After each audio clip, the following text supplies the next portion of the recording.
औज़ुबिल्लाहिमिनश्शैतानिर्रजीम बिस्मिल्लाहिर्रहमानिर्रहीम। अस्सलाम वालेकुम व्यूअर्स, आप देख रहे हैं पिंडी न्यूज़ और मैं हूं आपका मेज़बान ताहिर खान। सबसे पहले आपको मेरी तरफ से और मेरी पिंडी न्यूज़ की पूरी टीम की तरफ से दिल्ली ईद मुबारक। व्यूअर्स, जैसे कि आप मेरे पिछले ईद के प्रोग्राम देखे होंगे आपने, और हमारे प्रोग्राम में मुख्तलिफ़ फ़नकार होते हैं, सिंगर होते हैं या दूसरी शख्सियात होती हैं, सियासी और समाजी शख्सियात होती हैं। लेकिन आज जो शख्सियत मेरे साथ मौजूद हैं, मुझे उनके साथ बैठ के बड़ा फ़ख्र महसूस हो रहा है, क्योंकि वो एक ट्रांसजेंडर है, लेकिन जो उनके काम हैं, जो उन्होंने जिनके गाइड उनके काम हैं, वो इस तरह के हैं कि उनके बारे में जब मुझे पता चला मुझे बेहद खुशी हुई। मैंने अभी प्रोड्यूसर से कहा कि हमने बेशुमार ईद के प्रोग्राम कर लिए, लेकिन इस दफ़ा स्पेशल प्रोग्राम हमने करना है इनके साथ, क्योंकि इनके हवाले से जो मुख्तलिफ ज़ाहिर सी बात है हम लोग जो इनके बारे में ख़बरें वगैरह सुनते हैं या बताया जाता है, वो बिल्कुल जब इनके बारे में मैंने सुना वो टोटली चीज़ें मुझे गलत लगी और मुझे लगा कि लोगों की एक गलत परसेप्शन है इनके बारे में जो लोग कहते रहते हैं। आज मेरे साथ मौजूद हैं मैडम सबा गुल, तो आइए इनसे मुलाकात कराते हैं और मज़ीद आगे गुफ्तगू करते हैं। अस्सलाम वालेकुम। वालेकुम सलाम। कैसी हैं आप? शुक्र अल्हम्दुलिल्लाह। सबसे पहले तो आपको ईद बहुत बहुत मुबारक। खैर मुबारक आपको भी, आपकी पूरी फैमिली को भी खैर मुबारक। अच्छा सबा जी, मुझे ये बताइए कि जैसे ईद का त्यौहार होता है तो आपकी कम्युनिटी ईद का त्यौहार कैसे मनाती है? ईद पर सबसे पहले तो पिंडी न्यूज़ की मैं शुक्रगुजार हूँ जिन्होंने ये मेरी आवाज़ जो थी यानी कि आम लोगों तक पहुँचाएंगे। शायद वाली बात, मेरे मुल्क के अंदर जितने लोग रह रहे हैं मेरे हम वतन, यानी कि इस चीज़ को समझेंगे, यानी कि ईद सिर्फ़ उन लोगों की होती है जो अल्लाह हुज़ूर की खूबसूरत किताब के हिसाब से यानी कि उनको तमाम हकूक़ दिए गए हैं, चाहे वो मर्द है औरत है, यहाँ तक जानवरों तक भी हैं। हम एक तो उस हकूक़ से महरूम हैं, और ईद जो होती है वो हमारी इस कदर यानी कि क्या मैं बोलूँ, तकलीफ़ नहीं होती है। तकलीफ़ इस तरीके से होती है, हम एक बंद कमरे में होते हैं। बहुत सारे ऐसे मेरे ख्वाजा सना बलादरी के लोग हैं जो ईद एक ऐसा दिन होता है जिसमें यानी कि लोग एक दूसरे के कत्ल माफ़ कर देते हैं, लोग बेटियों को घरों में लेकर आते हैं, बहुएँ जो होती हैं वो अपने मेके में ईद मनाने के लिए चली जाती हैं। हमारी ईद, हमारी शबरातें, हमारी हर चीज़ जो होती है एक बंद कमरे के अंदर महफूज होकर रह जाती है, क्योंकि ईद एक ऐसा दिन होता है जो खुशियों का दिन होता है, एक दूसरे को गले लग के मिलने का दिन होता है, एक दूसरे से प्यार बांटने का दिन होता है।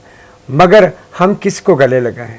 औरत को हम गले नहीं लगा सकते, मर्द को हम गले नहीं लगा सकते, भाई हमें गले नहीं लगाते, बाप और वालिदैन हमें नहीं गले लगाते। वो क्या ईद होती है?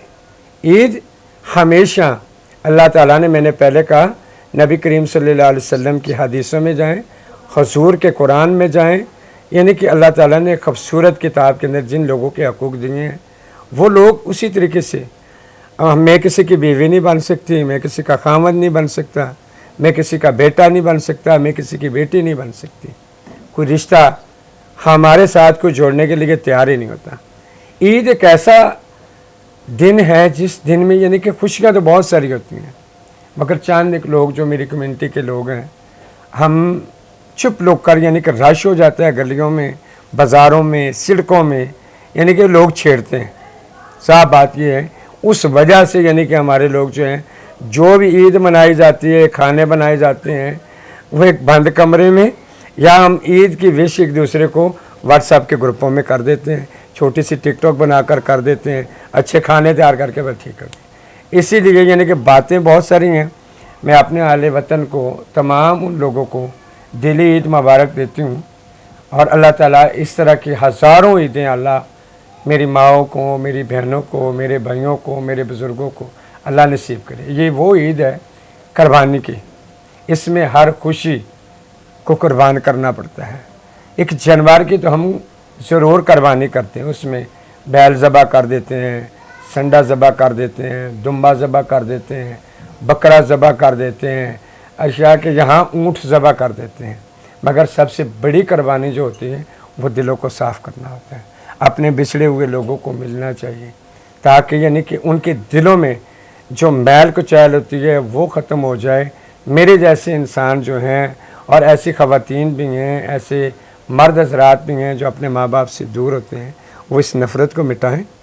और सबसे बड़ी कुर्बानी ये होती है, हम गोश्त तो हुज़ूर के नाम की कुर्बानी करते हैं, दादी दादा के नाम की कुर्बानी करते हैं, अपने नाम की कुर्बानी करते हैं। बाद एक इस ईद में वो कुर्बानी है जो इंसान के नाम पे की जाती है। तमाम सदका, ज़कात, खराज जितने भी हम करते हैं वो अल्लाह के नाम की होती हैं। ये एक वो दीवार है, वो दिन है जिस दिन में यानी कि जितने जानवरों का मैंने नाम किया वो हर इंसान किसी दोस्त के नाम पे, मियाँ बीवी के नाम पे और बच्चों के नाम पे, माँ बाप बहन भाइयों के नाम पे वो कुर्बानी करता है। मगर इस कुर्बानी के साथ साथ में बड़ी तकलीफ़ वाली ये बात है, यानी कि सबसे बड़ी कुर्बानी ये होती है अपनी औलाद को गले लगाना, अपनी औलाद की अच्छी तरबियत करना, अपनी औलाद को वो स्किल की तरफ लाना, उस दीन और तालीम की तरफ लाना, ये सबसे बड़ी कुर्बानी होती है। यहाँ अपनी औलाद को कभी भी अपने गले लगाने से उसे महरूम ना करें, उसे घर से ना निकालें, उसके तमाम हकूक़ जो हैं वो ना छीनें। अगर जो हकूक़ छीने जाते हैं तो फिर वो चाहे वो बेटी हो, चाहे वो बेटा हो, चाहे वो मेरे जैसा ख्वाजा सरा हो, वो भटक जाता है। वो लोग उसे इस्तेमाल करते हैं। इस इस्तेमाल करने से, उसे भटकने से रोकें। ऐसी मिसाल कायम कर दें, यानी कि हो सकता है अगर 10 बंदे सुन रहे हैं, 5 ज़रूर इस पे अमल करेंगे। वो अपनी बहुओं से रवैया अच्छा करेंगे, वो अपने बेटों से रवैया अच्छा करेंगे, वो अपनी औलाद से रवैया अच्छा करेंगे, वो मेरे जैसे नादान इंसान से भी रवैया अच्छा करेंगे। वर्स कुर्बानी की ईद का जितना अच्छा फ़लसफ़ा और जितने अच्छे अल्फाज में मैडम सबा गुल ने समझाया, मेरे ख्याल है आज तक आपको किसी ने नहीं समझाया होगा। इनके जो अल्फाज थे, इनके अल्फाज के पीछे जो दर्द था, जो कर्ब था, वो आप देख के महसूस कर सकते हैं जो इनकी कम्युनिटी के साथ होता है। जैसे उन्होंने बताया कि एक कमरे के अंदर बंद रहकर ये अपनी ईद मनाते हैं, लेकिन मैं समझता हूँ कि ये बहुत लकी है क्योंकि इस वक्त ये अपनी फैमिली के अंदर बैठी हुई हैं और माशाल्लाह इनके जो आना जाना लगा हुआ है, बच्चे भी पास बैठे हुए, इनके भतीजों के बच्चे हैं। अभी काफ़ी सारा रश हम इनके पास आए, इनके पास लोगों का मिलना जुलना लगा हुआ था, काफ़ी देर हमें इंतज़ार करना पड़ा और उसके बाद हमें ये मिली इंटरव्यू के लिए। तो इसके हम इनके लिए बड़े शुक्रगुजार हैं। कितना रश इनके घर लगा हुआ, इनसे मिलने वाले, इनके चाहने वाले लोग इनके पास आ रहे हैं। वो ट्रांसजेंडर भी हैं, वो नॉर्मल इंसान भी हैं, मर्द भी हैं, औरतें भी। अभी काफ़ी सारे यहाँ लोग बैठे थे, आते हैं इनसे मिलने के लिए इनकी अच्छाई की वजह से। तो अच्छा, मुझे ये देख के बड़ी खुशी हुई कि आप अपनी फैमिली के साथ यहाँ बैठी हैं। अक्सर ख्वाजा सराज जो है उनको यही गिला होता है कि वो घर वाले वहाँ से निकाल देते हैं, लेकिन आपके साथ ऐसा नहीं है। इसकी क्या वजह है? आप इस चीज़ को इस नज़र से देखें ना, तस्वीर को हमेशा दोनों रुखों को देखा जाता है, एक पे फोकस नहीं करना चाहिए, दोनों को देखो। जब दोनों में 19-20 का फ़र्क नज़र आए तो फिर उस चीज़ के बारे में फ़ैसला करना चाहिए। कुछ लोग जो होते हैं यानी कि थोड़ा अंजाश किस्म के होते हैं, अगर माँ बाप उनको सपोर्ट करना भी चाहते हैं वो खुद ही घर से भाग जाते हैं। ऐसा कभी भी नहीं है। मैंने बहुत सारे लोगों को ये बात कर चुकी हूँ। लोग कहते हैं यानी कि जो ख्वाजा सरा पैदा होता है, बड़ा होता है, उसे वो ले जाते हैं। नहीं, जब वो बच्चा 15 साल, 14 साल, 16 साल का होता है, वो समझदार हो जाता है, वो खुद ही उस रास्ते को अपना लेता है। क्योंकि माँ बाप वो काम नहीं करने देते जो गुरु साईं जो वो करवा रहे होते हैं। नहायत अफसोस के साथ गुरु के नाम से ही नफरत है मुझे, क्योंकि गुरु एक इंडिया का लफ्ज़ है। इंडिया का लफ्ज़ है। उस गुरु ने आज दिन तक हमारे लिए क्या बेहतर सोचा, हमारे लिए क्या उसने बनाया और क्या किया। बहुत सारे लोग जो होते हैं ना इसमें कमेंट्स दे रहे होते हैं यानी कि हम जद्दी पुश्ती खुश रहे हैं और हम अपनी विरासत बनाते हैं और वह हम अपने चेलों को दे। ऐसा कोई भी सीन नहीं होता, सारा झूठ। और ये एक कारोबार है, एक बिज़नेस है। मेरे गुरु की तस्वीर वहाँ लगी हुई है। 12 साल इसके पास में रही और रही मैं अपने घर में, मैंने उसको गुरु माना था। 12 साल के अंदर मैंने 65 तोले सोना उसको दिया। हर दूसरे तीसरे दिन यानी कि दूसरे तीसरे माह यानी कि हमारी पार्टी होती थी। जब आए कभी 5 लाख ले गई, कभी 2 लाख ले गई, कभी 2.5 लाख रुपया ले गई, कभी 1.5 तोले सोना, कभी 2 तोले सोना, कभी 4 तोले सोना लूटा है। और जब वो उसका इंतकाल हुआ, जिस दिन मेरे बारे में उसने एक ऐसी वीडियो बनाई, मेरी खेल कबील उसने बंद कर दी थी। मैं इमाम बरी सरकार गई, वहाँ बाबा वलायत शाह के दरबार पे जाकर 250 रुपया, जिससे मेरा रिश्ता बना था गुरु चेले का, मैंने 250 रुपया बाबा वलायत शाह के दरबार पे जाकर उनके गले में डाल दिया। मैंने कहा अब तू मेरी चेला है, मैं तेरी नहीं रही। मैंने सोचा यानी कि मैं एक आज़ाद मुल्क में हूँ, एक इस्लामी मुल्क में हूँ, मैं कैसी बेवकूफ़ हूँ, मैं क्यों अपनी ग़ुलामी की ज़िंदगी गुजार रही हूँ। मेरा राइट है, मेरा हक है, मैं भी एक नॉर्मल लोगों की तरह अपनी ज़िंदगी को गुजारूँ। ना मैंने कभी बैगिंग की, ना मैंने कभी डांस किया, ना मैं अपने जिस्म बेचने में यानी कि इस चीज़ में मौजूद थी। मुझे ये चीज़ें बिल्कुल अच्छी नहीं लगती थी। मैं सोचने लगी यानी कि ये अब ये क्या चीज़ है, यानी कि मुझे तकलीफ़ दे रही है, मुझे परेशान कर रही है, मुझे रात की नींद मेरी आराम कर रही है, क्यों ऐसा हो रहा है। जब मैंने अपने ऊपर सोचा तो मुझे दुनिया की समझ आई, यानी कि मेरे साथ ये, बाकी भी लोगों के साथ यही कुछ हो रहा है। नाइट करवाते हैं, सारे पैसे गुरु ले लेते हैं, भीख मंगवाते हैं, सारे पैसे गुरु ले लेते हैं, फंक्शन पे जाते हैं, सारे पैसे गुरु ले लेते हैं। चेले के पास क्या बचा? आज वो गुरु अरबों खरबों के महल बनाकर अपने घरों में ऐशो आराम की ज़िंदगी गुजार रहे हैं। ये फिर भीख मांग रहे हैं, जो अल्लाह और अल्लाह के कानून में और नबी पाक की उसमें भी, यानी कि ये जुर्म है भीख मांगना। फिर उससे बड़ा जुर्म है अपना जिस्म बेचना। मैं कहती हूँ यानी कि इस्लाम में कहाँ लिखा है और कहाँ से वो हमारा रिज़्क हलाल बनता है। हम लोगों के आगे नाचते हैं, क्या नाच कर रिज़्क कमाना हलाल है? क्या जिस्म बेच के रिज़्क कमाना हलाल है, या भीख मांग के रिज़्क कमाना हलाल है? मैंने आज दिन तक एक दफ़ा भी बारिश सोच को लेकर नहीं निकली। मैं लोगों के आगे हाथ फैलाऊँ क्यों?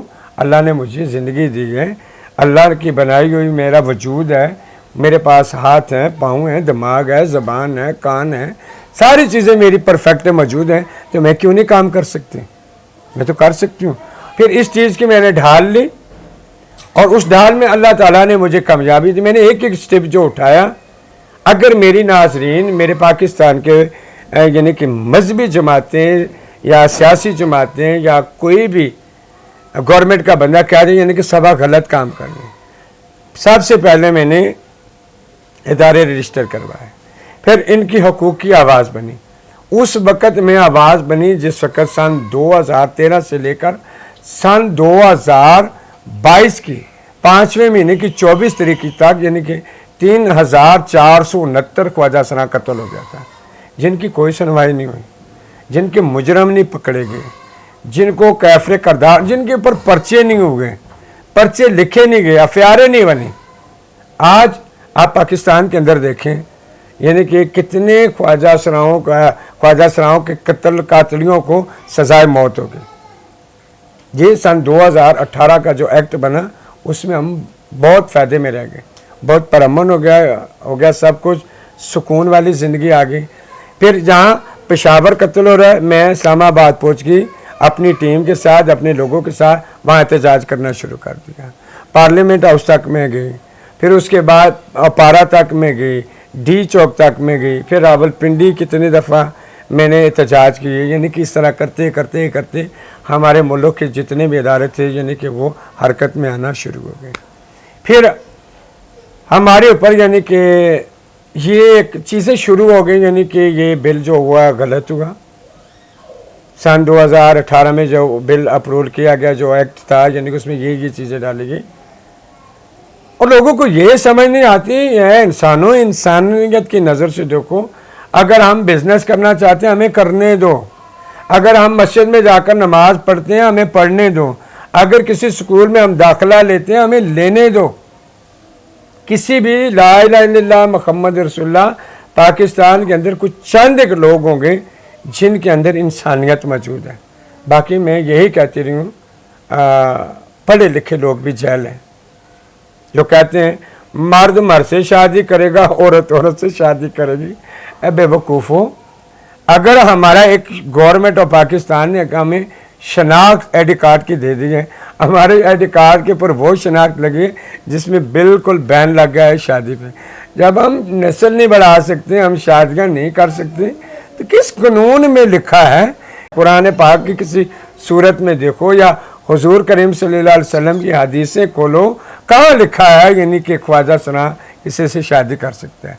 फिर मुझे इस चीज़ से ताज्जुब होता है, यानी कि औरत औरत के साथ अगर वो शादी कर रही है उसमें हमारा क्या मदाखलत है? अगर मर्द मर्द से शादी कर रहा है उसमें हमारा क्या किरदार है, हमारा क्या रोल है? ख्वाजा सना तो कभी शादी नहीं करते, उनके घरों में बच्चे नहीं पैदा, बच्चे कहाँ से पैदा होंगे? मैं तो यार मरतबा ये सवाल करती हूँ, बस लोगों के दिमाग जो है ना, लोगों ने पढ़ पढ़ पढ़ कर कोई तो मेंटल हो चुके हैं, कोई पागल हो चुके हैं, कोई अन्य हो चुके हैं, पूरी तरह उस चीज़ को देखते नहीं हैं। ये चीज़ें जो थी मुझे काटने को लगी। फिर मैंने 650 बच्चियों की शादी करवाई जो यतीम बच्चे थे, जिनके सर पे बाप का साया मौजूद नहीं था, या उस बच्ची के भाई छोटे थे, बड़े नहीं थे, सर पे हाथ रखने वाले थे, या बिल्कुल भाई नहीं था। पूरे पाकिस्तान में 600 बच्चियों की शादी करवाना आसान बात नहीं है।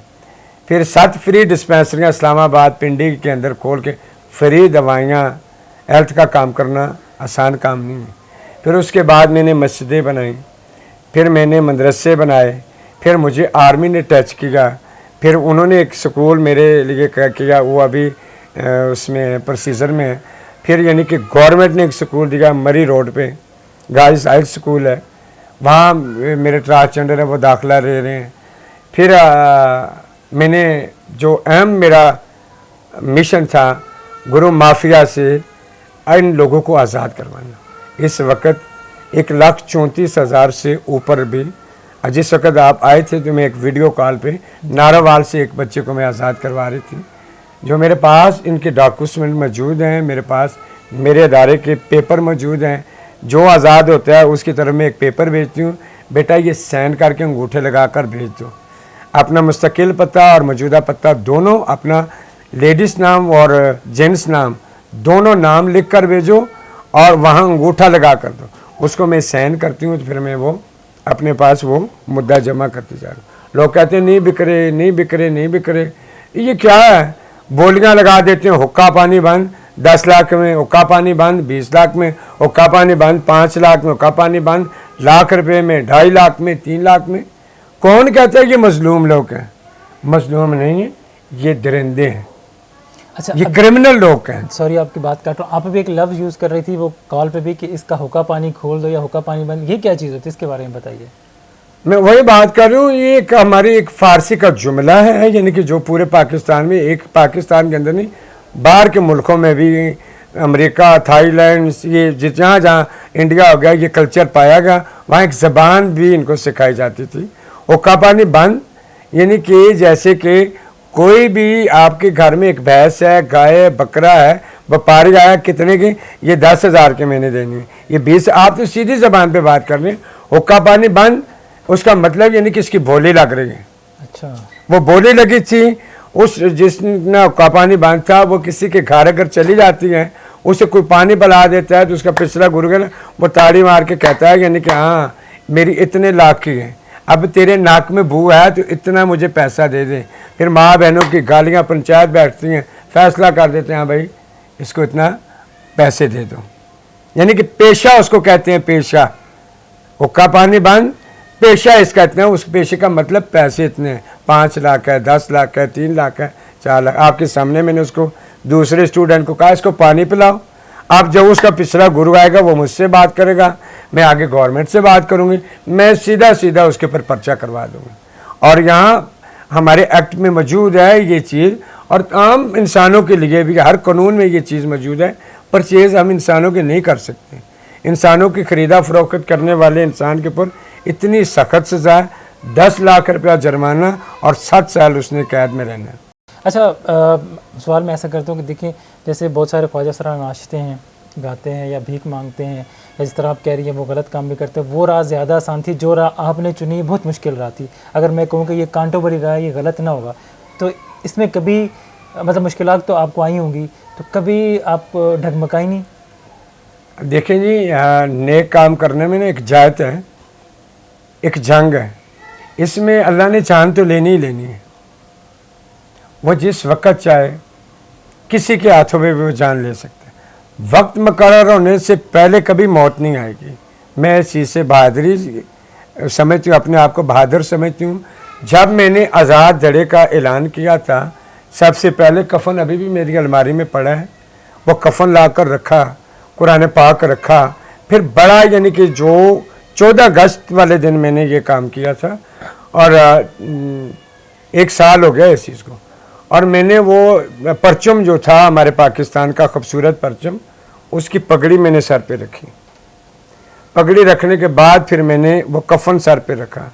फिर मैंने गोद में अल्लाह हुजूर का कुरान रखा। फिर मैंने अपने लोगों से वादा किया, मैं आज एक नया इंतखाब करने लगी हूँ, कितने लोग मेरा साथ देते हैं।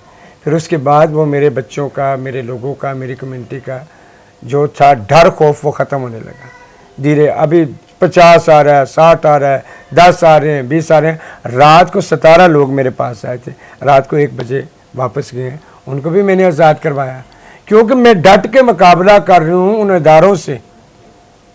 अगर आपकी बेटी या बेटे की कीमत लगती तो आपको एहसास होता, ये मेरे बच्चे हैं जो बिक रहे हैं और इनके पास सबूत हैं। पहले तो इन लोगों को समझ ही नहीं आती ये बिकना बिकाना ये क्या है, क्या किसी बाहर के मुल्क इनको बेच रहे हैं, स्मगलर कर रहे हैं, क्या कर रहे हैं।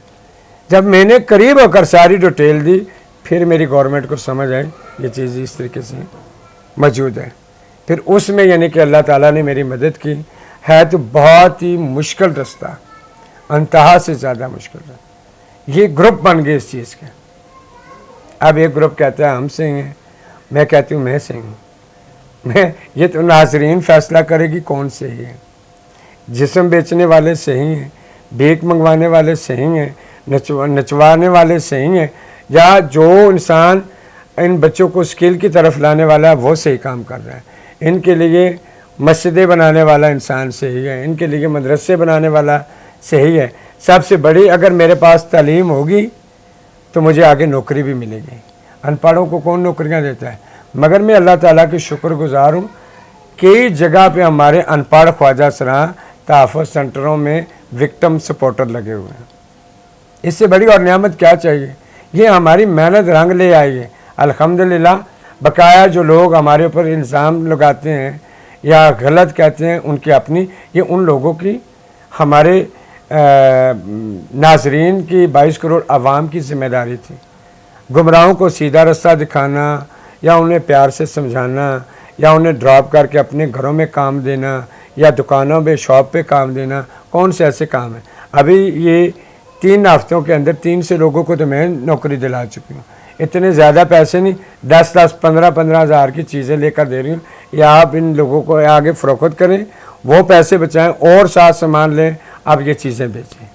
फेरी पे वो काम कर रहे हैं, स्टॉल लगा रहे हैं, सैलून बना के बैठ के हैं, टेलर का काम कर रहे हैं, बुटीक का काम कर रहे हैं, मुख्तलिफ़ चीज़ों में आप माशाल्लाह हरकत में आ चुके हैं। एक बंदे को भी यकीन जाने राह रास्ते पे लाना बहुत मुश्किल होता है। बस इनकी ज़बानी जो उनके काम सुनने हैं, देखें इन्होंने कहा कि इन्होंने ख्वाजा सराओं को सैलून बनवा के दिए, उनको चीज़ें मुहैया करी ताकि वो बेचें, उनसे और अपना रोज़गार चलाएं। इन्होंने उनको भीख मांगने से बचाया, उन्होंने उनको नाच गाने से ख़त्म कराया, उन्होंने उनको इंडिपेंडेंट किया उन्होंने, ताकि अपना कमाएं और अपना खाएं, ना किसी की बात सुने, ना किसी का ताना सुने और ना उनके ऊपर कोई जुमला कर सके। मैं एक चीज़ में ऐड करना चाहूँगी। अगर कोई इस बात को यकीन में नहीं लेता ना, बहुत सारी ऐसे बड़ी बड़ी अखबारों में खबरें देखें और मेरे इंडा सोम की वेबसाइट पे आप जाएं और तड़प पेज है मेरा, उसकी वेबसाइट पे जाएं, तमाम ग्रुपों में आप देखें यानी कि मैं वो चीज़ें शेयर कर रही होती हूँ जिसमें यानी कि मुझे बहुत सारे अवार्ड से भी नवाजा गया। बहुत सारी चीज़ें हैं जो मैं कभी लाहौर, कभी चुनिया, कभी पाई फेरू, कभी कराची, कभी मैं कुशाब जोराबाद, कभी हरीपुर, कभी किस जगह पे मैं बिस्तर देने के लिए जा रही हूँ, राशन देने के लिए जा रही हूँ। इस कम्युनिटी को 24 घंटे जोड़कर इन्हें एक अवेयरनेस अच्छी दे रही हूँ। मेरी जो असल मकसद है यानी कि मैं किसी भी चैनल पे बैठती हूँ, जहाँ भी बैठती हूँ, ये एक एजुकेशन दे रही होती हूँ। मैं उन बच्चों को समझा रही होती हूँ आपने ये करो, इसमें आपको खुद ब खुद रिस्पेक्ट भी मिलेगी, इज्जत भी मिलेगी, लोग ऑटोमेटिक आपकी इज्जत करना शुरू कर। मैंने आज दिन तक ना किसी जगह पे ये नहीं कहा मुझे रिस्पेक्ट दें। इज्जत और ज़िल्लत ये दोनों चीज़ें अल्लाह के हाथ में है, मगर मेरा इस पे ईमान है, मेरा अकीदा है, इंसान अपने किरदार से पहचाना जाता है। जब उसका अच्छा किरदार होगा उसकी हर इंसान उसकी इज्जत करेगा। जिस एरिया में मैं रह रही हूँ, जो मोहल्ला है, ये सारा पख्तूनों का मोहल्ला है, सब पठान लोग हैं। बेशक आप आजमाने के लिए मेरे साथ बाहर निकलें, छोटे बच्चे, बड़े, औरतें मिलेंगी, सलाम करेंगी मुझे। आज दिन तक यानी कि वो फैमिली की तरह पूरा मोहल्ला आना जाना, उठना बैठना, हंडियाँ एक दूसरे के घर देना, रोटियाँ देना, ख़त्मों दरूदों खुशियों में हम एक दूसरे के साथ पठान लोग कब किसी के दूसरे होते हैं। मगर मेरा मोहल्ला जो है ना, तो एक मेरा मोहल्ला हीरो जैसा रोल प्ले करता है, और दूसरे नंबर पे मेरे लिए आईजी पंजाब साहब जो हैं, डॉक्टर उस्मान साहब, यकीन जाने मेरे लू लू उनके लिए दुआ करती हैं, हमारे लिए फरिश्तों से वो कम नहीं निकले। जब मीटिंग बैठी, मीटिंग के अंदर उन्होंने एक बड़ा ओहदा है पूरे पंजाब का आईजी, यानी कि वो सबसे पहले मीटिंग में उन्होंने मेरे जुमलों को इस्तेमाल किया और मेरा नाम लेकर उन्होंने कहा सबा रावलपिंडी से बहुत अच्छा काम कर रहे हैं। इससे बड़ी और इज़्ज़त मुझे क्या चाहिए। और मैं वो इज़्ज़त भी नहीं मांगती, मैं कहती हूँ अल्लाह ताला ईमान खात्मा पे करे, अल्लाह ताला मुझे ईमान दे जिसकी मुझे ज़रूरत है, और बहुत सारे लोगों की दुआएं मेरे साथ हैं। अच्छा ये बताइए मुझे कि मस्जिद और मदरसे बनाने का ख्याल आपके जहन में कैसे आया? ये शुरुआत से ना, ये मैं लोगों को देख कर नहीं ये चीज़ें की, ये शुरुआत से मेरा जहन इस तरह का था, मेरा जहन इस तरह का था। मुझे नहीं पता, मैं अपनी रिसर्च करते करते एचोट हो चुकी हूँ, मुझे नहीं पता मैं कौन हूँ, मैं क्या हूँ, मगर आखिर एंड पे मैं अपने सवालों का खुद ही जवाब देती हूँ, मैं एक इंसान हूँ। मुझे वो काम करना चाहिए जिससे लोग खुश हों, लोगों की नज़रों में अच्छा हो, जो मेरे हजूर के पसंदगी के काम हों, मुझे वो करने चाहिए। मैं बिल्कुल अनपढ़ हूँ, कुरान मैंने नहीं पढ़ा, स्कूल मैंने नहीं पढ़ा, और मेरी हसरत है यानी कि मैं लोगों के बच्चों को तलीम याफ्ता करूँ, मैं लोगों के बच्चों को दीनदार बनाऊँ। बस जैसे कि बता रही हैं कि इन्होंने कुरान पाक नहीं पढ़ा, इन्होंने तालीम नहीं हासिल की, लेकिन इनके अंदर जो जज्बा है, इनके अंदर जो एक इंसानियत का वो है, ये चाहती हैं कि जो लोग तालीम नहीं हासिल कर सकते उनको तालीम भी मिले, वो कुरान पाक की तालीम भी हासिल करें, जिसके लिए उन्होंने मदरसे बनाए, स्कूल भी बनाए। अपनी ट्रांसजेंडर कम्युनिटी उनके लिए भी उन्होंने अभी स्कूल का क़याम भी कर रही हैं, जैसे कि बता रही इन प्रोसेस है, तो इंशाल्लाह वो भी जल्दी हो जाएगा। अच्छा ये तो उनके काम के हवाले से बातें थी, आपको थोड़ी सी बातें इनसे इनकी पर्सनल लाइफ के हवाले से भी करते हैं। अच्छा ये बताइए कि ख्वाजा सराओं के बारे में ये कहा जाता है उनको कपड़ों का और मेकअप का बड़ा शौक है, तो आपको भी है कपड़ों का और मेकअप का शौक, ज्वेलरी का? हाँ जी, क्यों नहीं है। कपड़ा जो है यानी कि मैं हमेशा अच्छा पहनती हूँ और ब्रांड कपड़ा पहनती हूँ, और जहाँ भी जाऊँ औरतों की तरह यानी कि गोल्ड की मुझे ज़्यादा शौक़ होती है। अच्छा, मुझे अपने बहन भाई भी मना करते हैं, बकाया भी लोग, हालात ठीक नहीं है, मैं फिर भी अपनी शौक़ के मुताबिक वो पहन लेती हूँ।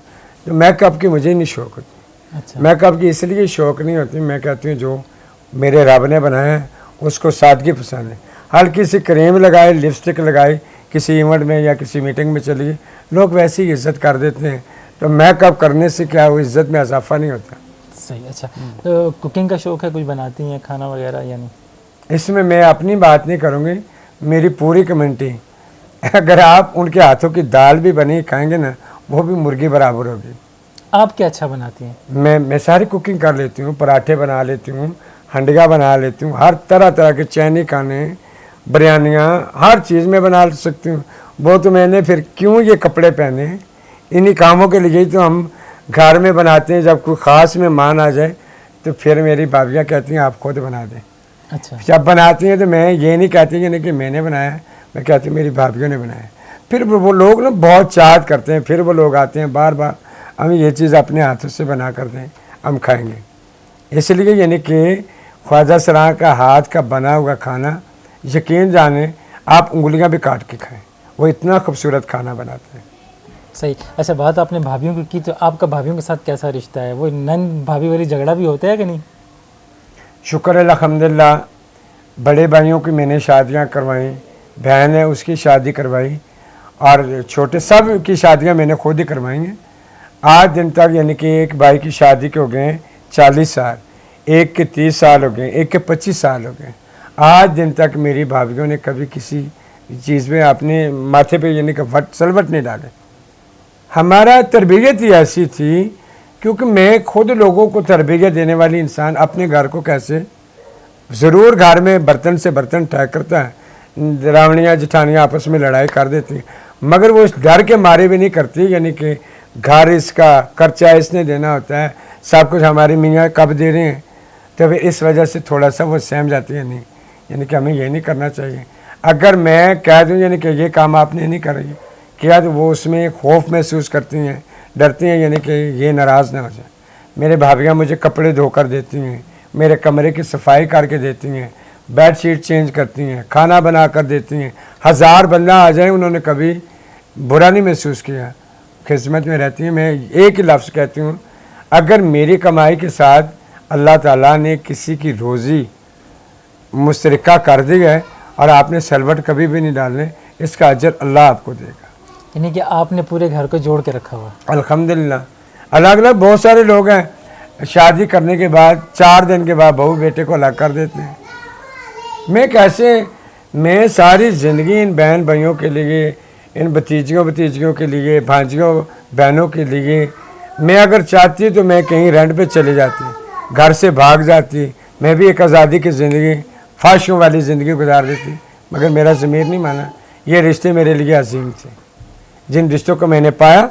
और आखिर में थक गई, मैं ज़रूर एक बात करूँगी, ज़रूरत जो है ना, भीख मांगने वाला, माजूर, हर इंसान की अल्लाह ताला ज़रूरत पूरी कर देता है। अल्लाह ना चाहे, ख्वाहिश जो होती है ना, वो बादशाहों की महरूम में कर देता है, उनकी भी ख्वाहिश पूरी नहीं होती। जैसे कि आप समझ लें, इमरान खान, उसने हुकूमत की। मैंने इसलिए ये जुमला लोगों को बताया, ज़रूरत गरीब से गरीब की अल्लाह पूरी कर देता है। ख्वाहिश जो होती है ना, वो बादशाह भी उससे महरूम रह जाते हैं। ये ख्वाहिश अपने तक नहीं होती, अल्लाह से उतनी चीज़ मांगो जो ज़रूरत की है, अल्लाह वो ज़रूर उतनी अता करता है। अच्छा, जाते जाते ये बता दीजिए कि आपको गोल्ड मेडल भी मिला।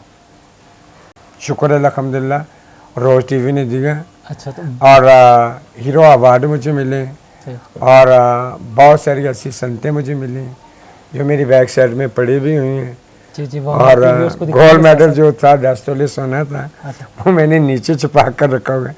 यहाँ 24 घंटे आना जाना आता है, यानी कि मैं ये ना, यानी कि लोग चुरा कर ले जाते हैं। अच्छा, गोल्ड मेडल किसके ऊपर मिला था आपको? ये मेरी एक्टिविटी, जितना मैंने काम किया है, अच्छा अच्छा, एक्टिविस्ट होने के रिश्ते, जितना वेलफेयर का काम किया है, देखते रहते हैं लोग, यानी कि साफियों से कौन सी चीज़ की भूल होती है, या दाइयों से पेट कभी भूलते हैं, सही, इन चीज़ों से। अच्छा सफा जी, मुझे बताइए, जो आपकी इंडस फाउंडेशन है जो आपने बनाई है, ये कब क़याम में आई थी और इसको बनाने का मकसद क्या था बेसिकली? इंडस होम के साथ मैं काम कर रही हूँ सन 2012 से।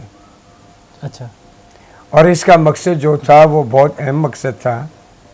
इंडस होम के ज़ेरे साए हमने बहुत सारे ऐसे नेक काम किए हैं, जिसमें यानी कि जो लोग बच्चे अपने माँ बाप को घर से निकाल देते थे, उनके लिए हमने शटर रूम खोले, उनके लिए इलाज उनके करवाए, उनको यानी कि दफनाया, और उनकी जो भी देखभाल थी वो हमने की।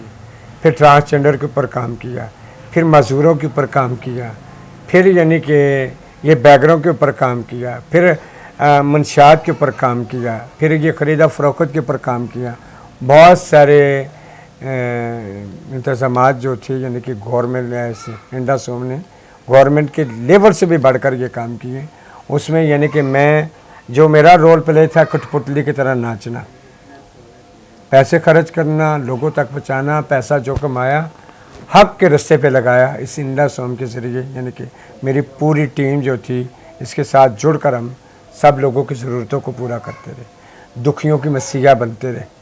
और इंशाअल्लाह आगे मज़ीद इस महीने के एंड पे, यानी कि एक वैसे ऐसे हम काम सामने लेकर आएंगे जो दुनिया को पता चलेगा, यानी कि इदारा रजिस्टर करने का मतलब क्या था, उसमें हमने क्या क्या काम लेने थे। इसमें ट्रांसजेंडर को हमने स्कूल की तालीम, दीन, स्किल, ये बिज़नेस, ये चीज़ें हमने उनको देनी है, सही, ताकि माशरे के अंदर एक उनका वकार बने। सही, बहुत ज़बरदस्त बात आपने की। अच्छा, अब आपके भी काफ़ी सारे मेहमान आ रहे हैं, पीछे बैठे हुए हैं, प्रोग्राम का वक्त भी ख़त्म हो जाता है, तो जाते जाते क्या पैगाम देना चाहेंगे? जाते जाते मैं 3-4 लोगों को ये मैसेज देना चाहती हूँ। सबसे पहले तो पाइंदाबाद जिंदाबाद हमारी पाक आर्मी, और उसके बाद FIA, उसके बाद human rights ministry, prime minister, जितने भी बरादरान ओहदे वाले लोग हैं, और जितना यानी कि हम काम कर रहे हैं, और जिसमें इस्लामाबाद में मैं ट्रांसजेंडरों को स्टार लगा कर दे रही हूँ, उनको पुलिस तंग ना करे, उनको लोग इग्नोर ना करें, उन्हें लोग उनके साथ खड़े होकर उनके स्टॉल से चीज़ें खरीदें, उनको हौसला अफजाई दें और ये भीख मांगने से लोगों को हटाएं, ये सेक्स वर्कर करने से लोगों को हटाएं, ताकि यानी कि इन लोगों की ज़िंदगियों में एक सुधार आए। इसमें यानी कि मैं तमाम लोगों का, अपनी नजरीन का साथ चाहती हूँ। अगर मैं बुरा कर रही हूँ, बेशक मेरे लिए एक एक वीडियो पैगाम दें, सब आप गलत कर रहे हैं। अगर मैं गलत नहीं कर रही तो वो उनमें उन लोगों का मुझे साथ चाहिए। सही, आपका बहुत शुक्रिया कि आपने इतना कीमती वक्त में से हमें टाइम दिया। Thank you. जी व्यूअर्स, आज का प्रोग्राम करके मुझे बहुत मज़ा आया और बहुत सी ऐसी चीज़ें जो हम ख्वाजा सराओं के बारे में अपने दिमाग में लेके बैठे थे, वो तमाम चीज़ें मेरे ख्याल से काफ़ी हद तक क्लियर हो चुकी हैं। और जो लोग का कहते थे कि ऐसे होते हैं ऐसे होते हैं, लेकिन आज इनसे मिलने के बाद, इनकी गुफ्तगू सुनने के बाद, इनके काम जानने के बाद, मेरा ख्याल है आप लोगों के दरमियान में अगर कोई इस तरह की बात थी जो गलत परसेप्शन थी इनके हवाले से, तो वो क्लियर होगी। तो एक दफ़ा जाते तो फिर आपको कहेंगे ईद मुबारक, और इंशाल्लाह ज़िंदगी रही तो फिर आपसे मुलाकात होगी। तब तक अल्लाह ने जवाब।